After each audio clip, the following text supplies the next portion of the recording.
மாதத்துக்கு ஒரு 3 லட்சத்துக்கு மேலே வந்து சம்பாதிக்கிறாரு. BMW காரெல்லாம் வச்சுருக்கேன், பெரிய குடியிருப்பில் இருக்கிறேன், ஆனால் எனக்கு படுத்தா தூக்கம் வர மாட்டேங்குதுங்க, நான் தான் பெரிய ஏழையாக உணர்றேன் அப்படின்னு சொல்லிட்டு ஒரு போஸ்ட் ஒருத்தர் வந்து ஒரு பிரபல பணக்காரர் வந்து ஒருத்தவங்க வந்து போட்டிருக்கிறதா வந்து சோஷியல் மீடியாலலாம் இருக்குது. ஸோ இந்த வீடியோவில் வந்து ரொம்ப இம்பார்ட்டண்ட்டாக இந்த தூக்கமின்மை, அதாவது இன்சாம்னியா அப்படின்னு சொல்லிட்டு மெடிக்கலாக சொல்லுவாங்க, அதை பற்றி கொஞ்சம் விரிவாக பார்க்கலாம். வாங்க வீடியோவில் செல்லலாம்.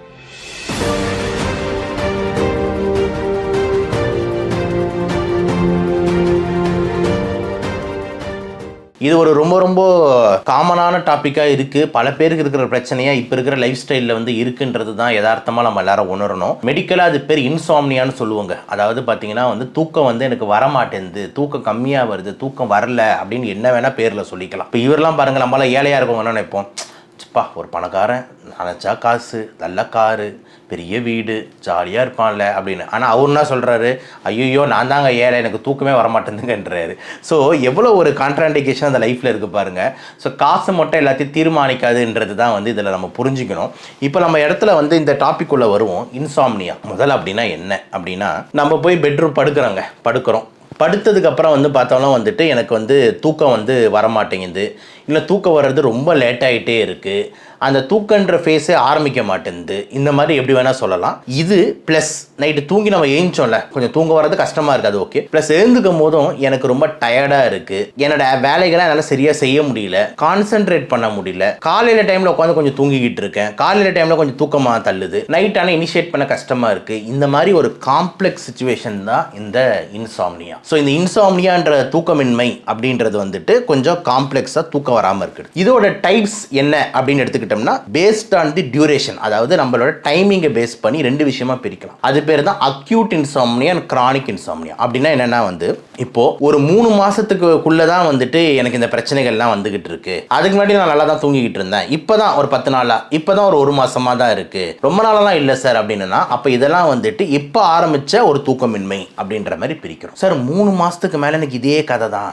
பிரபலம் என்ன சொல்றது, கடந்த ஒரு 3 வருஷமா நான் இது இப்படி தான் இருக்கேன், தூக்கமே இல்லை சார், கடந்த 1 வருஷமா. அப்போ 3 மாசத்துக்கு மேலே என்ன டைம்ல இருந்து உங்களுக்கு இது நடந்துகிட்டு இருக்குன்னா, அப்போ அது பேர் கிரானிக் இன்சோம்னியா, அதாவது ரொம்ப நாளாக இருக்கக்கூடிய தூக்கமின்மை. அப்போ டைம் பேஸ் பண்ணி என்ன பிரிக்கிறோம், 3 மாசத்துக்குள்ள இருந்ததுன்னா இப்போ இருக்க தூக்கமின்மை, 3 மாசத்துக்கு மேலே இருந்ததுன்னா ரொம்ப நாளாக இருக்கக்கூடிய தூக்கமின்மை. ஓகே, இது வந்து ஒரு டைப்பாக வந்து நம்ம பிரிக்கிறோம். ஒன்று. ரெண்டாவது விஷயம் வந்து பார்த்தீங்கன்னா, அந்த தூக்கம் வர அந்த ஆக்டிவேஷனை பேஸ் பண்ணி ஒரு 3 விஷயமா வந்து நம்ம பிரிக்கலாம். அதில் ஃபர்ஸ்ட் விஷயம் என்ன அப்படின்னா, ஸ்லீப் ஆன்செட் இன்சோம்னியா அப்படின்னு சொல்லுவாங்க. அப்படின்னா என்னன்னா, நம்ம போய் பெட்ல படுக்கிறோம், அந்த பெட்ல போய் படுத்து முதல் தூக்கம், அந்த முதல் கொரட்டை, அந்த முதல் ஆனந்தம் வரணும்ல, அது வர்றது லேட் ஆகிட்டே போயிட்டு இருக்கு சார். 11 மணிக்கு போய் படுக்கிறேன், 12 ஆகுது, 1 ஆகுது, 2 ஆகுது, தூக்கம் வர மாட்டேங்குது. அப்போ அந்த தூக்க ஸ்டார்டிங்கில் பிரச்சனை அப்படின்றது தான் ஸ்லீப் ஆன்செட் இன்சாம்னியான்னு சொல்கிறோம். சில பேர், சார் நான் படுத்தா தூங்கிடுறேன் சார், ஆனால் நடுவில் ஒரு 2-3 மணிக்கு வந்து நான் டக்குன்னு எழுந்துக்கிறேன், அதுக்கப்புறம் எனக்கு தூக்கம் வர மாட்டேங்குது. இது பேர் தான் ஸ்லீப் மெயின்டெனன்ஸ் இன்சாம்னியா அப்படின்னு சொல்கிறோம். 3வது, நைட்டெல்லாம் தூங்கிடுறேன் சார், படுத்தாலும் தூங்கி நைட்டாக தூங்குறேன், ஆனால் விடிகால ஒரு 5-6 மணிக்கு டகால்னு ஒரு முழிப்பு வருது, அந்த முழிப்புக்கு அப்புறம் நான் தூங்கவே மாட்டேன்றேன். இது பேர் தான் ஏர்லி மார்னிங் இன்சோம்னியா. காலங்காத்தால விடிய காலையில் ஊருக்கு முன்னாடி ஏஞ்சிட்டு அப்புறம் தூக்கம் வராமல் நான் சுற்றிக்கிட்டு இருக்கேன், என்னால் வேலை எதுவுமே செய்ய முடியல, இது ஏர்லி மார்னிங் இன்சோம்னியா. இந்த மாதிரி வந்து பல்வேறு விதமான டைப்ஸ் வந்து நம்மளுக்கு வந்து பிரிக்கலாம். சரி, இப்போ இதெல்லாம் ஏன் நடக்குது அப்படின்னும் போது ரொம்ப இம்பார்ட்டண்ட்டாக நான் சொல்லக்கூடிய காரணங்கள் எல்லாருக்கும் காமன் கிடையாது. ஆனால் நான் சொல்லக்கூடிய காரணங்கள் ஒருத்தவங்களுக்கு யாருக்காவது ஒருத்தருக்கு அது கோரிலேட் ஆகலாம். நான் சொல்றது புரியுதா? ஒரு 10 காரணங்கள் சொல்றேன்னு வச்சுக்கோங்க, அந்த 10ல் எல்லாருக்கும் அந்த 10 இருக்காது, ஆனால் ஏதோ ஒன்று நீங்கள் அதில் இருப்பீங்க அப்படின்ற மாதிரி தான் வந்து காரணங்கள் வந்து இந்த இன்சாம்னியாக்கு வந்து அமையுது. அதுக்கு முன்னாடி ரொம்ப இம்பார்ட்டண்ட்டாக 2 ரொம்ப காமன் இம்பார்ட்டன்ட் பாயிண்ட்ஸ் சொல்லிடுறேன். வயது கூட கூட தூக்கம் குறையும், இது யதார்த்தமான உண்மை. புரிஞ்சிருச்சா? வயது கூட கூட தூக்கம் குறையும். நீங்க 30 வயசுல தூங்குன மாதிரி 70-80 வயசுல தூங்க முடியாது. பல வயசானவங்க வந்து இந்த தூக்கமின்மையால சஃபர் ஆகிறாங்கன்றது இம்பார்ட்டன்ட் டேட்டா. புரிஞ்சிருச்சா? ஸோ வயசானவங்க வந்து எப்பயுமே பாருங்க மூச்சிட்டே தான் இருப்பாங்க, தூக்கம் வரலப்பா, தூக்கம் வரல ராஜா, எனக்கு தூக்கம் வரலப்பா, இதையே சொல்லிக்கிட்டு இருப்பாங்க. பல வயதானவர்கள் பாருங்க, வயது ஏற ஏற தூக்கம் குறையுது. இது ஒன்று. ரெண்டாவது, லேடிஸுங்களுக்கு இந்த தூக்கமின்மை ஜென்ஸோட அதிகமாக இருக்குதுன்றது 2வது இம்பார்ட்டன்ட் பாயிண்ட். பல இதில் நம்ம சண்டைகளாக பாருங்க, இன்னும் இந்த ஆள் வந்தோன்னே கொரட்டை விட்டு தூங்கிடுறான், நான் மூச்சின்னு இருக்கேன், இவர் பாட்டுன்னு தூங்கிடுறாரு. இதெல்லாம் வந்து பார்த்தீங்கன்னா என்ன தெரியுதுன்னா, ஃபீமேலுக்கு கொஞ்சம் அதிகமான இன்சோம்னியா வந்து இருக்குன்றது தான் ஸ்டாட்டிஸ்டிக்ஸ் மற்றும் டேட்டா வந்து சொல்லுது கம்பேர் டு ஜென்ஸ் அப்படின்றத வந்துட்டு ரெண்டாவது இம்பார்ட்டண்ட்டாக ஒரு சில பாயிண்ட்டை சொல்லிடுவோம். இப்போ இந்த தூக்கமின்மைகளுக்கு இம்பார்ட்டண்ட்டான காரணங்கள் என்னென்ன அப்படின்னு எடுத்துக்கிட்டோம்னா லைனாக போடலாம். அதில் ஃபர்ஸ்ட் ஹெட்டிங் என்ன அப்படின்னா வந்து மெடிக்கல் ரீதியான காரணங்கள். ஓகேங்களா, மெடிக்கல் ரீதியான காரணங்கள். அந்த மெடிக்கல் ரீதியான காரணங்களில் வந்து நோய் இருக்கிற காரணங்கள் என்னென்ன அப்படின்னு எடுத்துக்கிட்டிங்கன்னா ரொம்ப இம்பார்ட்டண்ட்டாக வந்துட்டு அசிடிட்டி ரிஃப்ளெக்ஸ். ஜெர்டுன்னு நம்ம எவ்வளோ வீடியோ போட்டிருக்கோம், அது ஒரு முக்கியமான காரணங்க. ஏன்னா நைட் டைமில் நம்ம இந்த கிராவிட்டியில் இப்படி படுக்கும் போது இந்த வயிற்றில் இருக்கிற ஆசிட்டாக மேலே மேலே மேலே கொண்டு வந்து அவனுக்கு ஒரு எரிச்சலை உண்டாக்கிக்கிட்டே இருக்கும், டிஸ்டர்பன்ஸை கொடுத்துக்கிட்டே இருக்கும், அவனால் தூக்கத்தை ஆரம்பிக்க முடியாது. அப்போ ரொம்ப இம்பார்ட்டண்ட்டாக இந்த ஸ்லீப் ஆன்செட்டுக்கும் ஸ்லீப் நடுவில் இருக்கிற அவேக்கனிங்க்கும் முக்கியமான வந்துட்டு ஒரு காரணமாக வந்து இந்த ஜெர்டு வந்து அமையுது. ஒன்று. ரெண்டாவது வந்து பார்த்தீங்கன்னா வந்துட்டு இந்த வீசிங் மற்றும் ஆஸ்துமா ப்ராப்ளம். இந்த வீசிங் ஆஸ்துமா ப்ராப்ளமும் நைட் டைமில் தாங்க அதிகமாக நடக்கும். அப்படி நைட் டைமில் அது அதிகமாக நடக்கும்போது உங்களுக்கு மூச்சு விடுறதுக்கு ஒரு சிரமம். ஸோ படுத்தா ஒரு நிம்மதியான காற்று நல்லா தூக்கம் வரணும்ல அப்படின்னு. ஆனால் அவனுக்கு யோசிச்சு பாருங்க, இப்படி இருக்கும் அப்படின்னு வீசிங் பண்ணுவான். அப்போ அந்த டைமில் எனக்கு மூச்சு சரியாக விட முடியல இருந்துப்பா. அப்போ எங்கேருந்து தூக்கம் வரும்? இது ரெண்டாவது இம்பார்ட்டன்ட் மெடிக்கல் காரணம். மூணாவது இம்பார்ட்டன்ட் மெடிக்கல் காரணம் என்னன்னா ஹார்ட் ஃபெயிலியர். அதாவது எனக்கு இருதயம் வந்து பலவீனமாக இருக்குது அப்படின்னும் போது தூக்கம் திருப்பி பயங்கரமாக டிஸ்டர்ப் ஆகும். படுக்கும் போது வீனஸ் ரிட்டர்ன் அதிகமாக இருக்கும், ஹார்ட்னால பம்ப் பண்ண முடியாது, நுரையீரலில் நீர் கோக்கும். அப்போ வந்து உனக்கு திருப்பி வந்து தூக்கம் வராது, மூச்சு வாங்கி அவன் இருந்துப்பான். இது பேர் தான் வந்து நம்ம மெடிக்கல் ஸ்டூடெண்ட்ஸ்க்கு நம்ம சொல்லிக் கொடுக்கும்போது சொல்லிக் கொடுப்போம் பெராக்சிஸ்மல் நாக்டர்னல் டிஸ்னியா அப்படின்னு சொல்லிக் கொடுப்போம். அதை நம்ம அப்புறம் ஒரு வீடியோவில் பேசுவோம். ஸோ இது எல்லாமே வந்து பார்த்தீங்கன்னா வந்துட்டு மெடிக்கல் ரீதியாக ரொம்ப இம்பார்ட்டன்ட் காரணங்களாக நைட்டு வந்து இந்த மெடிக்கல், அதாவது நோயினால் டிஸ்டர்ப் ஆகி தூக்கம் வராமல் இருக்கிறதுன்றது 3 இம்பார்ட்டன்ட் காரணங்களாக வந்து நம்ம வந்து மெடிக்கல் ரீதியாக சொல்லலாம். இது வந்து ஒன்று. ரெண்டாவது வந்து பார்த்தீங்கன்னா சைக்கியாட்ரிக் காரணங்கள். ஓகேங்களா, சைக்கியாட்ரிக் காரணங்கள். அது ரொம்ப இம்பார்ட்டன்ட். இன்னொரு பாயிண்ட் சொல்லிடுறேன். இந்த டைம் வச்சு நான் ஒன்று சொன்னேன் தெரியுமா, டைம் வச்சு நான் ஒன்று சொன்னேன்ல, இந்த அக்யூட் மற்றும் கிரானிக், அதாவது 3 மாசத்துக்குள்ள இருக்கிறது ஒன்று, 3 மாசத்துக்கு மேலே இருக்கிறதுன்னு. இந்த 3 மாசத்துக்குள்ள இருக்கிற பிரச்சனைக்கு வந்து பார்த்தீங்கன்னா எப்பவுமே வந்து ஏதோ ஒரு ஃபேக்டர் இருக்கும், அதை சால்வ் பண்ணிட்டோம்னா சரியாயிடும். இப்போ எக்ஸாம்பிள் வந்துட்டு ஒரு லவ்வர் பிரச்சனை, அந்த லவ் பிரேக்கப் ஃபேஸ் அப்படின்னு வாங்க தெரியுமா, ஏமாத்திட்டு போயிட்டா, இந்த மாதிரி அவன் என்னை கை விட்டுட்டான், இந்த ஃபேஸ்லாம் வந்து பார்த்தீங்கன்னா ஒரு 3 மாசத்துக்கு மேலே இருக்காது. அந்த ஃபேஸில் கொஞ்சம் அப்படியே இருந்துக்கிட்டே இருப்பாங்க.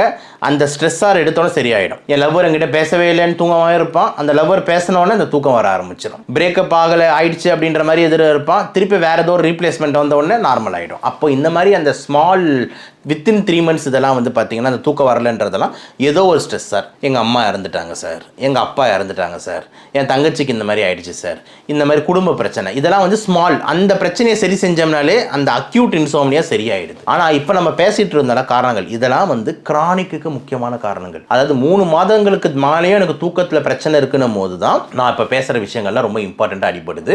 அதில் மெடிக்கல் ரீதியாக நான் சொன்ன அந்த acidity problem, asthma problem, heart ப்ராப்ளம்லாம் பல நாட்களாக அந்த தூக்கத்தை டிஸ்டர்ப் பண்ணுதுன்றதுல மாற்று கருத்து இல்லை. ஒன்று. ரெண்டாவது விஷயங்கள் என்ன அப்படின்னு பார்த்தீங்கன்னா சைக்காட்ரிக் ப்ராப்ளம்கள். ஓகேங்களா, அதாவது நிஜமாலே உங்களுக்கு மனநல பிரச்சனை. மனநல பிரச்சனைன்னும் போது டிப்ரெஷன், ஆங்ஸைட்டி, அதாவது மன அழுத்தம், ஓவராக படபடன்னு இருக்கிறது, கொஞ்சம் மேனியாக்காக இருக்கிறது, இந்த மாதிரி பலவிதமான சைக்கியாட்ரிக் டிசார்டர்கள் வந்து இருக்கிறது. அதாவது மனநோய் அப்படின்னு சொல்கிறோம்ல, மனநல பாதிப்பு, மனநோய் எப்படி வேணால் சொல்லலாம்ல, இந்த மாதிரி காரணங்களும் ரெண்டாவது ரொம்ப முக்கியமாக இந்த தூக்கமின்மைக்கு முக்கியமான காரணமாக இருக்குது. அப்போ இந்த மாதிரி ஏதாவது அவதிப்படுற மாதிரி இருந்ததுன்னா கண்டிப்பாக சைக்கியாட்ரிஸ்டோட உதவி தேவைப்படுகிறது, மனநல மருத்துவரின் உதவி தேவைப்படுகிறது. இது வந்து ரெண்டாவது முக்கியமான காரணமாக இந்த கிரானிக் இன்சோம்னியாக்கு நம்ம சொல்லலாம். மூணாவது காரணம் என்ன அப்படின்னு எடுத்துக்கிட்டிங்கன்னா வந்து ரொம்ப இம்பார்ட்டண்ட்டாக வந்து லைஃப் ஸ்டைல். இது ரொம்ப ரொம்ப இம்பார்ட்டன்ட். கரெக்டாக தப்பை பண்ணிக்கிட்டு இருப்போம், அதுதான் லைஃப் ஸ்டைல்ஸ். லைஃப் ஸ்டைலில் என்னென்ன சார் நீங்கள் பாயிண்ட் சொல்ல விரும்புகிறீங்க அப்படின்னு எடுத்துக்கிட்டிங்கன்னா எத்தனை பேருக்கு வந்து தூங்குறதுக்கு முன்னாடி ஒரு காஃபியோ டீயோ போய் சாப்பிட்டு போய் தூங்குற பழக்கம் உண்டு? எத்தனை பேர் நீங்கள் தூங்குறதுக்கு முன்னாடி பெட்ரூமில் ஃபோன் பார்த்துக்கிட்டே தூங்குற பழக்கங்கள் உண்டு? இந்த மாதிரி கேள்விகள் கேட்டுகிட்டே போகலாம். எத்தனை பேர் தூங்குறதுக்கு முன்னாடி ஒரு மிட் நைட் பிரியாணி ஸ்விக்கியில் ஆர்டர் போட்டு சாப்பிட்டு தூங்குற பழக்கங்கள் உண்டு? எத்தனை பேர் தூங்குறதுக்கு முன்னாடி ஜிம்மில் போய் பயங்கரமாக ஒர்க் அவுட் பண்ணிட்டு தூங்குற ஆளுங்க இருக்கீங்க? இப்போ இதை நான் இவ்வளோ விஷயங்கள் சொல்கிறேன், இதில் ஏதாவது ஒன்று உங்களுக்கு கிளிக் ஆகிறதுக்கு வாய்ப்பு. எத்தனை பேர் வந்து பார்த்தீங்கன்னா ஈவினிங் 5-6 மணிக்கு மேலே காஃபி டீ சாப்பிட்றீங்க? கிட்டத்தட்ட எல்லாரும் கை தூக்கிடுவாங்கன்னு நினைக்கிறேன். எத்தனை பேர் வந்து இந்த எனர்ஜி ட்ரிங்க்ஸ், ரெட் புல், மான்ஸ்டர், இந்த மாதிரி விஷயங்களை அடிக்கடி குடிக்கிறீங்க? இந்த மாதிரி போயிட்டே இருக்கு. எத்தனை பேர் ஈவினிங் 4-5 மணிக்கு மேலே சரக்கு அடிக்கிறீங்க, ஆல்கஹால்? எத்தனை பேர் நைட்டு தம் அடிக்காமல் வந்துட்டு, அதாவது தம் அடித்ததுக்கு அப்புறம் தான் தூங்குறீங்க? இது எல்லாமே இப்போ நான் பேசிக்கிட்டு இருக்கேன் சொல்கிற பாயிண்ட்ஸ், இது எல்லாமே தூக்கமின்மைக்கு முக்கியமான காரணங்களாக வந்து ஃபேக்டர்ஸாக லைஃப் ஸ்டைல் ஃபேக்டர்ஸாக அமையுது. இன்னொரு கேள்வி இப்படியும் கேட்கலாம் ஒர்க் ரிலேட்டடாக. எத்தனை பேர் ஷிஃப்ட் மாற்றி ஒர்க் பண்ணிக்கிட்டு இருக்கீங்க? ஒரு நாளைக்கு மார்னிங் ஷிஃப்ட் சார், ஒரு நாளைக்கு ஈவினிங் ஷிஃப்ட் சார், சில நாட்கள் நைட் ஷிஃப்ட் சார் அப்படின்னு ஒர்க் பண்ணுறீங்க. எத்தனை பேர் டெய்லி நைட் ஷிஃப்ட் ஒர்க்கில் இருந்துகிட்டு இருக்கீங்க? அதாவது சூரியன் இல்லாத போது வேலை செய்கிறேன், சூரியன் வரும்போது கண்ணில் வெளிச்சம் பட்டுக்கிட்டு இருக்கும்போது தூங்கணும்னு முயற்சி பண்ணிக்கிட்டு இருக்கேன். எத்தனை பேர் இருக்கீங்க? கேட்டுகிட்டே போகலாங்க. இது எல்லாமே தான் இந்த லைஃப் ஸ்டைல் சிக்கலில் வந்து சிக்குது. இது வந்து தூக்கமின்மைக்கு ரொம்ப முக்கியமான காரணமாக இருக்குது. இதில் எதுலையோ ஒரு சிக்கலில் தான் நம்ம இப்போ ஒரு வீடியோ ஸ்டார்டிங்கில் ஒருத்தர் போட்டோம்ல, 40 லட்சம் BMW காரு, பல வீடு அவருக்கு இருக்கிறதுக்கு வாய்ப்பு இருக்குது. அப்போது இந்த லைஃப் ஸ்டைல் எல்லாத்தையுமே வந்துட்டு ஒரு முக்கியமான காம்போவில் நம்ம வந்து இறக்குறோம். புரிஞ்சிருச்சா? அப்போ இது இருக்க 3 முக்கியமான விஷயங்கள் என்ன சொல்லியிருந்தேன்? நோய்கள், மனநல பிரச்சனைகள், லைஃப் ஸ்டைல் ப்ராப்ளம். ரொம்ப இம்பார்ட்டன்ட் லைஃப் ஸ்டைல் ப்ராப்ளம். 4வது ரொம்ப இம்பார்ட்டண்ட்டாக நம்ம பேசக்கூடியது என்ன அப்படின்னு பார்த்தீங்கன்னா மருந்துகள், ட்ரக்ஸ். ஒரு சில மாத்திரைகள் வந்து தூக்கத்தை டிஸ்டர்ப் பண்ணலாம். ஓகேங்களா? ஒரு சில காஃப் சிரப்புகள், ஒரு சில சைக்காட்ரிக் மெடிகேஷன்ஸ், ஒரு சில கார்டியாக் மெடிகேஷன்ஸ், இதெல்லாம் கூட வந்து தூக்கத்தை கொஞ்சம் காக்காவளிப்பு மெடிகேஷன்ஸ் தூக்கத்தை கொஞ்சம் பாதிக்க வாய்ப்புகள் உள்ளது. அப்படின்றதுனால அந்த தூக்கத்தை உண்டு பண்ணுமா டிஸ்டர்ப் பண்ணுமா அப்படின்ற விஷயத்தை வந்து நம்ம வந்து உங்களோட டாக்டர்ஸை வந்து கன்சல்ட் பண்ணலாம். சார் எனக்கு தூக்கம் கொஞ்சம் பிரச்சனையாக இருக்குது, இந்த மாத்திரை ஆரம்பிச்சதுக்கப்புறம் ஏதாவது இருக்குமா அப்படின்ற மாதிரி ஒரு ஒப்பீனியன் வாங்கிக்கிறது தப்பு கிடையாது. இது எல்லாமே ரொம்ப இம்பார்ட்டன்ட் விஷயங்களாக வந்து அமையுது இந்த தூக்கமின்மைக்கு. இப்போ நான் என்ன சார் பண்ணணும் அப்படின்னும் போது, இப்போ நம்மளோட வேலை என்ன அப்படின்னா, முதல்ல அந்த தூக்கமின்மைக்கான காரணத்தை கண்டுபிடிக்கிறதுக்காக நம்ம ஒரு ஸ்லீப் ஸ்பெஷலிஸ்ட் கிட்ட போறோம். அந்த ஸ்லீப் ஸ்பெஷலிஸ்ட்ன்றது யாருன்னு பார்த்தீங்கன்னா ஒருத்தர் கிடையாது, பல பேர் ஸ்லீப் ஸ்பெஷலிஸ்டாக இருப்பாங்க. எக்ஸாம்பிள், சைக்கியாட்ரிஸ்ட் ஒரு ஸ்லீப் ஸ்பெஷலிஸ்ட், அதாவது மனநல மருத்துவர். நியூராலஜிஸ்ட் ஒரு ஸ்லீப் ஸ்பெஷலிஸ்ட், அதாவது நரம்பியல் மருத்துவர். பல்மனாலஜிஸ்ட் ஒரு ஸ்லீப் ஸ்பெஷலிஸ்ட், அதாவது நுரையீரல் மருத்துவர். ENT ஒரு ஸ்லீப் ஸ்பெஷலிஸ்ட், ஏன்னா வந்து காது மூக்கு தொண்டை இது. ஏன் இவங்க எல்லாருமே எப்படி சார் ஸ்லீப் ஸ்பெஷலிஸ்ட் அப்படின்னு ஒரு கேள்வி கேட்டிங்கன்னா, ஏன்னா இது எல்லா டிபார்ட்மெண்ட்லையுமே தூக்கத்துக்கு லிங்க் இருக்குங்க. அதனால தான். ஓகே, இப்போது யோசிச்சு பாருங்க, ஒரு கடுமையான மூக்கில் ஒரு பெரிய சதை கொரட்டை வெறித்தனமாக வந்துக்கிட்டு இருக்கு, காற்றே உள்ளே போல, மூச்சு திணறி தூக்கத்துக்கு நடுவில் எழுந்துக்கிறான்னு வச்சுக்கோங்க. அப்போ அந்த ENT டாக்டர் உள்ளே வரதானே செய்வார். இப்போ லங்ஸில் ஃபுல்லாக ஃப்ளூயிட் சேர்ந்து இல்லை வீசிங் ஆஸ்துமானால இந்த பிரச்சனைகள் தூக்கம் வர மாட்டேங்குதுன்னு வச்சுக்கோங்க. அப்போது லங்ஸ் டாக்டர் உள்ளே வரதானே செய்வார். கொரட்டை நோய் OSAன்னு சொல்லக்கூடிய லங்ஸ் டாக்டர் உள்ளே வரதானே செய்வார். இதே வந்து பார்த்தீங்கன்னா மூளை சம்பந்தமான பிரச்சனைலாம் தூக்க இனிஷியேஷன் பிரச்சனை வருதுன்னா அப்போ நியூராலஜிஸ்ட் உள்ளே வரதானே செய்வார். மனநல காரணங்களால பிரச்சனைனா வந்துட்டு சைக்கியாட்ரிஸ்ட் உள்ளே வரதானே செய்வார். இதை தாண்டி சைக்காலஜிக்கல் கவுன்சிலிங் கொடுக்கக்கூடிய சைக்காலஜிஸ்டும் தேவைதானே. ஏன் அப்படின்னா வந்துட்டு லைஃப் ஸ்டைல் டிசார்டர்ஸ் எல்லாம் உங்ககிட்ட பேசி, யார் நீங்கள் சொல்கிற லைஃப் ஸ்டைலில் தப்பு பண்ணுறீங்க அதெல்லாம் எடுத்து பேசி உங்களை புரிய வைக்கிறதுக்கு அவங்களும் தேவைதானே. அப்போது இந்த இன்சாம்னியாவுக்கு வந்துட்டு ஒரு டாக்டர் இல்லை, ஒரு டீம் தேவை. அதாவது கரெக்டாக என்னன்னு பார்க்கறதுக்கு ஒரு டீம் தேவை. இதுதான் வந்துட்டு ரொம்ப இம்பார்ட்டண்ட்டாக நீங்கள் மருத்துவர்கள்கிட்ட போயிட்டு பார்க்க வேண்டிய விஷயங்கள். என்ன மாதிரி டெஸ்ட் சார் எடுக்கப்படும் இந்த மாதிரி தூக்கமின்மைக்கு அப்படின்னு எடுத்துக்கிட்டிங்கன்னா, ரொம்ப இம்பார்ட்டண்ட்டாக ஒரு கோல்ட் ஸ்டாண்டர்ட் டெஸ்ட் என்ன அப்படின்னு பார்த்தீங்கன்னா வந்துட்டு பாலிசாம்னோகிராஃபி. அதாவது என்னன்னா வந்து தூக்கத்துக்குள்ள எடுக்கக்கூடிய ஒரு டெஸ்ட் பாலிசாம்னோகிராஃபி. என்ன பண்ணுவோம் சார், என்ன இப்போ நம்ம இடத்துலையும் பாலிசாம்னோகிராஃபி பண்ணுறோம், நாங்கள் லெவல் 3 பண்ணுறோம் என்னென்ன கொரட்டை நோய்களுக்கு. என்ன பண்ணுவோம்னா, நம்ம வீட்டில் நம்ம ஆள் தூங்கிட்டு இருப்பார்ல, ஸோ தூங்கிட்டு இருக்கிற ஒரு ஆளுக்கு ஒரு அரை மணி நேரத்துக்கு முன்னாடியே, தூங்குறதுக்கு அரை மணி நேரத்துக்கு முன்னாடியே வந்துட்டு நாங்கள் வந்து எங்களோட ஆளை டெக்னீஷியன் அனுப்பிச்சு அவங்களுக்கு வந்து சென்சார்ஸ்லாம் ஃபிக்ஸ் பண்ணிடுவோம். கண்ணுக்கு, மூக்குக்கு, ஓகேங்களா, எல்லா இடத்துலையும் ஒரு சென்சார், சின்ன குட்டி சென்சார் ஃபிக்ஸ் பண்ணிடுவோம். அந்த சென்சாரில் என்ன விஷயங்கள் நடக்கும் அப்படின்னா, நைட் அவர் தூங்கும் போது எவ்வளோ கொரட்டை விடுறாரு, நைட் அவர் தூங்கும் போது ஆக்சிஜன் எவ்வளவு குறையுது, எத்தனை மணிக்கு தூங்கினாரு, தூக்கம் எப்போ பீக்குக்கு போச்சு, எப்போ ஏஞ்சாரு, இந்த மாதிரி மொத்த ஜாதகமும் வந்துடும். இந்த ஸ்டடி பேர் தான் ஸ்லீப் ஸ்டடி. அதுக்கு இன்னொரு பேர் தான் பாலிசாம்னோகிராஃபி. பாலினா பல, சாம்னோனா தூக்கம், கிராஃபினா ரெக்கார்டிங். அப்போ பலவிதமான விஷயங்கள் தூங்கும் போது ரெக்கார்ட் பண்ணுறது பேர் தான் பாலிசோம்னோகிராஃபி. இதுதான் ரொம்ப கோல்ட் ஸ்டாண்டர்ட் டெஸ்ட்டு உங்களோட இன்சாம்னியாக்கான ரீசனை கண்டுபிடிக்கிறதுக்கு. ஒன்று. ரெண்டாவது, ஆக்டிகிராஃபின்னு ஒன்று இருக்குது, வாட்ச் மாதிரி இருக்கும், எப்பயுமே நீங்கள் செக் பண்ணி பண்ணுறது மாதிரியே ஒரு டெஸ்ட் இருக்குது. MSLT இருக்குது, ஸ்லீப் லேட்டன்சி டெஸ்ட். இந்த மாதிரி பல டெஸ்ட்டுகள் இருக்குது. அதில் ரொம்ப இம்பார்ட்டண்ட்டாக பாலிசோம்னோகிராஃபி ஒரு முக்கியமான டெஸ்ட்டாக வந்து இருக்குது.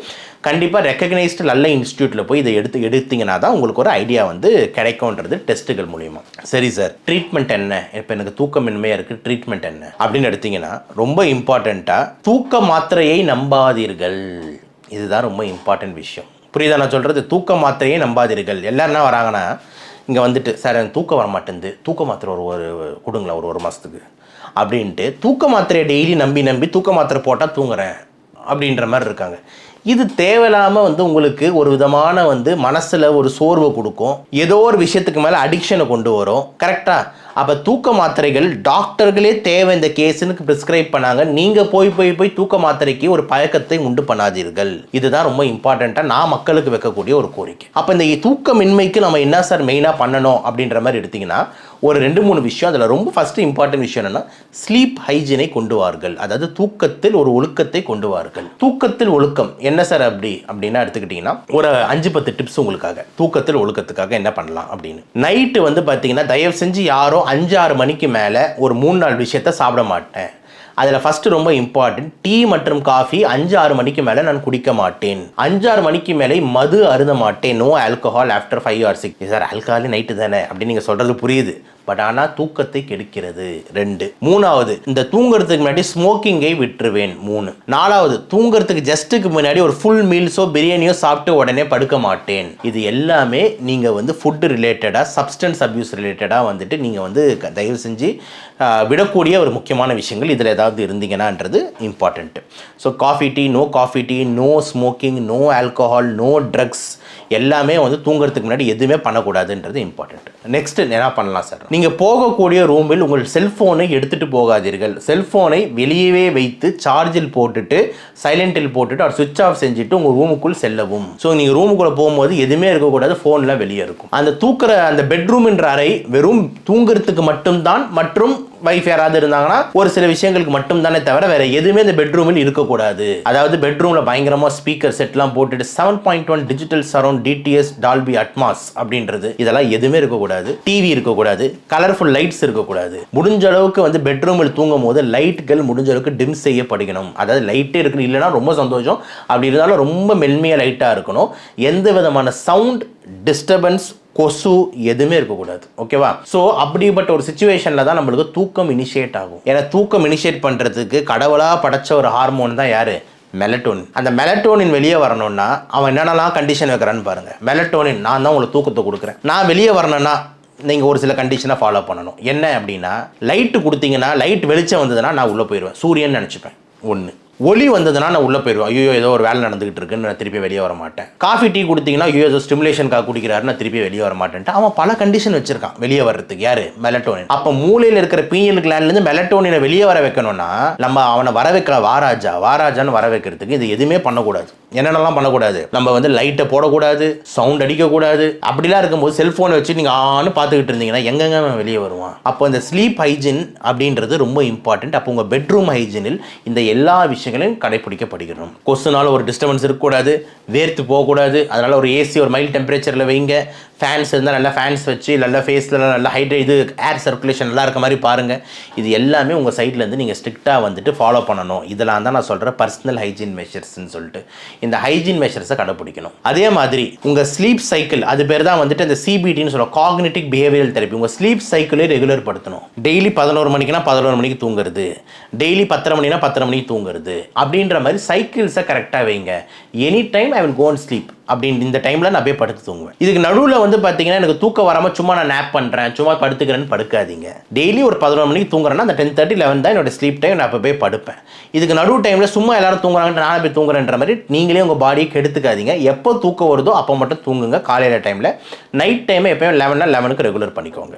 அதே மாதிரி முடிஞ்ச அளவுக்கு ஷிஃப்ட் ஒர்க்கிங் டிசீஸ் பண்ணாதீங்க. ஒரு நாளைக்கு மார்னிங் போனோம், ஒரு நாளைக்கு ஈவினிங் ஷிஃப்ட் போனோம், நைட் ஷிஃப்ட் போனோம். யோசிச்சு பாருங்கள், யாரோ ஒருத்தர் அமெரிக்காவில் உட்காந்துக்கிட்டு அவன் கம்பெனி லாபத்துக்காக வந்துட்டு உங்களை வேறு ஷிஃப்ட்டில் வேலை செஞ்சுக்கிட்டு எதுக்கு உடம்புக்கு எடுத்துக்கிறீங்க? அப்போ அதுக்கு பதில் வேறு ஏதாவது ஒரு வேலை உங்கள் டைமிங்கில் வந்து செட் ஆகி ஒரு 2000 3000 கம்மியாக கிடைச்சாலும் தப்பு இல்லையே. ஏன்னா நீங்கள் நிம்மதியாக தூங்குறீங்களே, ஒரு 5000 எக்ஸ்ட்ரா கிடைக்கும்ன்றதுனால எதுக்கு போய் நம்ம உடம்பை ஸ்ட்ரெஸ் படுத்திக்கணும் அப்படின்றது தான் அந்த ஷிஃப்ட் ஒர்க்கர் டிசீஸ்லாம் நான் சொல்லக்கூடிய மிக முக்கியமான பிரச்சனையாக இருக்குது. ஸோ இந்த டாபிக் ரொம்ப பெருசு, நம்ம பேசினா அப்படியே பேசிட்டு போயிட்டே வந்து இருக்கும். அதே மாதிரி சில பேர் வந்து பார்த்தீங்கன்னா கேட்பாங்க, சார் இந்த தூக்க மாத்திரை பேர்லாம் சொல்லுங்கள் அப்படின்னு. நான் தூக்க மாத்திரை பேர் சொன்னாலும் நீங்கள் போய் அதை வாங்க முடியாது. ஏன் அப்படின்னா மெடிக்கல் ஷாப்பில் ப்ரெஸ்கிரிப்ஷன் இல்லாமல் கொடுக்க மாட்டாங்க. 1, நீங்கள் ஆன்லைனில் ஆர்டர் போட்டிங்கனால ப்ரெஸ்கிரிப்ஷன் கேட்பாங்க. 2, அதையும் தாண்டி உங்களுக்கு தெரிஞ்ச மெடிக்கல் ஷாப் அவன் ஃப்ரீயாக கொடுப்பான் அப்படின்ற மாதிரி இருந்தால் உங்களுக்கு ஏதாவது டோஸ் அதிகமாகி நீங்கள் ஏதாவது மேலே கீழே போய் ஏதாவது போய் சேர்ந்துட்டிங்கன்னா அந்த மெடிக்கல் ஷாப்புக்காரன் பொறுப்பு எடுத்துக்க மாட்டான். இல்லைன்னா அந்த மெடிக்கல் ஷாப்புக்கார தான் நீங்கள் சண்டை போவீங்க, அவன் ஜெயிலுக்கு போயிடுவான். இந்த பயனா அவனுக்கு இருக்கும், அதனால் கொடுக்க மாட்டான். எப்படியும் உங்கள் கையில் கிடைக்காது. அப்போ தயவு செஞ்சு இந்த தூக்க மாத்திரையை வந்துட்டு சைக்கியாட்ரிக் டாக்டரோ இல்லைனா வந்துட்டு மனநல மருத்துவர் மாதிரியே நியூராலஜிஸ்ட்டோ இவங்க தான் மெயினாக ரொம்ப நாளைக்கு கொடுப்பாங்க. நானே சொல்கிறேன், என்னோடய கிளினிக்கில் தூக்க மாத்திரை ஒரு சில பேஷண்ட்டுக்கு தேவைனா கூட, கண்டிப்பாக அது தேவைனா கூட 5 நாளைக்கு மேலே நான் கொடுத்தது இல்லைங்க. அவ்வளோதான், சும்மா ஃபார்மாலிட்டிக்கு வச்சுருப்பேன் 5 டேஸ். இதுக்கப்புறம் வந்து நீங்கள் தூங்குறதை பற்றி உங்களுக்கு திருப்பி இதே பிரச்சனை இருக்குது அப்படின்னா முதல்ல இந்த டாக்டர்ஸ்லாம் பார்த்துருங்க சார். ஏன்னா வந்து இது தூக்கமின்மை, இது இன்சாம்னியா, இதில் பல்வேறு காரணங்கள் இருக்குது. ஓகே, மெடிக்கல் ரீதியாக இது உங்களுக்கு எதுவும் இல்லை, உங்களுக்கு வந்து வீசிங், அசிடிட்டி இந்த மாதிரி இல்லை. ஆனால் சைக்கியாட்ரிக் இஷ்யூஸ் இருக்கலாம், இல்லை ஒர்க் ரிலேட்டட் ஸ்ட்ரெஸ் இருக்கலாம், இல்லை ஃபேமிலி இஷ்யூஸ் ரிலேட்டடாக இருக்கலாம், இல்லைனா உங்களோட லைஃப் ஸ்டைலில் சப்ஸ்டன்ஸ் அப்யூஸாக இருக்கலாம். இந்த மாதிரி பல விஷயங்கள் இருக்கலான்றதுனால இந்த ஒப்பீனியனில் ஒரு தடவை வாங்கிடுங்க. ஸ்லீப் ஸ்டடி கட்டாயம் பண்ணுங்கள். இந்த மாதிரி எவ்வளோ விஷயங்கள் வந்து இந்த இன்சாம்னியாக்கு இருக்குது. ஸோ ஓவராலாக இந்த வீடியோவில் நம்ம என்ன சொல்ல விரும்புகிறோம் அப்படின்னு பார்த்தீங்கன்னா வந்துட்டு பல பாட்டுகள் ஞாபகம் வருது. ஒருவன் முதலாளி, அதில் வந்துட்டு தலைவர் சொல்லக்கூடிய பல வசனங்கள். ஓகேங்களா, கை வரைக்கும் காசு இருந்தால் பிரச்சனை இல்லைனா கழுத்துக்கு மேலே காசு போச்சுன்னா உயிர் போகுது அப்படின்ற மாதிரி ஒரு ஆங்கிள்லேயே நம்ம யோசிக்கலாம். இன்னொரு சைடில் வந்து பார்த்தீங்கன்னா வந்துட்டு நோயற்ற வாழ்வே குறைவற்ற செல்வம் அப்படின்வாங்க. ஹெல்த் தான் முக்கியம், health is better than wealth அப்படின்வாங்க. டெஃபினெட்லி எப்போ என்னைக்கு ஹெல்த் அஃபெக்ட் ஆகுதோ அன்னைக்கு வெல்த் ஒரு மேட்ரே இல்லைன்னு சொல்லிட்டு எல்லாருக்கும் புரியும். அது வந்து நம்மளும் விதிவிலக்கு கிடையாது, இருக்கிற வரைக்கும் நம்ம எல்லாரும் ஓடுறோம். பட் ஆனால் வந்துட்டு ஒரு நாள் உடம்பு அடி வாங்கும் போது ஐயோ இதெல்லாம் எதுவுமே வேணாண்டா, எனக்கு உயிரை மட்டும் திருப்பி கொடுங்கடா போதுன்ற மாதிரி இயல்பாக யோசிக்கிறது தான் ஒரு மனிதனோட மனநிலை. அதில் எந்த மாற்று கருத்தில் நம்மளாம் வந்து தேவரோ இல்லைனா தேவ தூதரோ இல்லைனா பயங்கரமான ஒரு சாமியாரோ யோகியோ இல்லைனா இதுவோ கிடையாது, சித்தரோ கிடையாது. நான் வந்து உயிரை பற்றி கவலைப்பட மாட்டேன். எல்லாரும் உயிரினா ஒரு பயம் இருக்கும். அதனால் வந்து ஹெல்த்துக்கு ரொம்ப இம்பார்ட்டன்ஸ் கொடுப்போம். அப்படிப்பட்ட ஹெல்த்துக்கு ஸ்லீப் ரொம்ப ரொம்ப இம்பார்ட்டண்ட்டு. ஸோ அதனால் ரொம்ப கஷ்டப்பட்டு இந்த தூக்கமின்மையை பற்றி உங்கள்கிட்ட கொண்டு வந்து சேர்த்துருக்கேன். ஸோ முடிஞ்ச அளவுக்கு இந்த மாதிரி வீடியோஸுக்கெல்லாம் சப்போர்ட்டிவ் ஆதரவாக சொசைட்டிக்காக எவ்வளோ கஷ்டப்பட்டு பேசுகிறோன்னு நீங்கள் புரிஞ்சுக்கணும். இதெல்லாம் வந்துட்டு நீங்கள் ஆதரவை தந்து எல்லாருக்கும் பரப்பி எல்லாரும் வந்து பார்த்திங்கன்னா இந்த மாதிரி வீடியோஸ் மூலிமா பலனடைஞ்சு அவங்க லைஃப்பில் ஒரு சிறிய மாற்றங்கள் கொண்டு வந்தாலும் நம்ம சேனலுக்கு அது ஒரு சக்ஸஸ் தான். மீண்டும் இன்னொரு இன்ஃபர்மேட்டிவ் வீடியோவில் சந்திப்போம். நன்றி, வணக்கம்.